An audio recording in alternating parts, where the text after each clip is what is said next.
চলো। ওই দেখো ওই বাবুটা আসছে, ওই বাবুটাকে বলি। চলো। বাবু আমরা খুব বিপদে পড়েছি, আমাদের একটু সাহায্য করবে? এ হে মাসিমা, আমি না মানিব্যাগটা আমার গাড়িতে ভুল করে দিয়ে চলে এসেছি। আচ্ছা আমি তাহলে ফোন পে করে দেবো।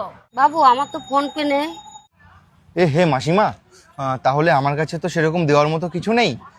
তাহলে তুমি বরং একটা কাজ করো, তুমি আমার এই চেনটা রেখে দাও, তুমি এটা দিয়ে তোমার বিপদটা উদ্ধার হও। বাবা তুমি অনেক বড় হও, অনেক আশীর্বাদ করি, অনেক ভালো থাকো তুমি। ঠিক আছে মাসিমা, আচ্ছা আসেন, চলো কোয়েল।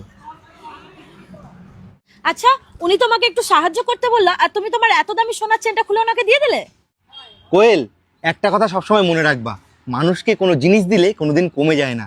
আর একটা কথা কি জানো তো, আজকে ওনাদেরকে আমি যে জিনিসটা দিলাম না, আর ওনারা ওই জিনিসটা পেয়ে আমাকে যে আশীর্বাদটা করলো, একটা কথা মনে রাখবা, আশীর্বাদ কোনোদিন টাকা দিয়ে কিনতে পাওয়া যায় না। দেখবে একদিন ভগবান ওর থেকে বেশি আমাকে দেবে।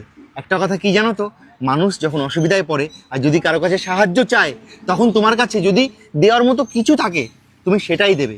দেখবে ওপরবেলা তোমাকে অনেক আশীর্বাদ করবে, মনে থাকে যেন কথাটা। চলো। হ্যাঁ তুমি একদম ঠিক বলেছো। ঠিক আছে, চলো বাড়িতে।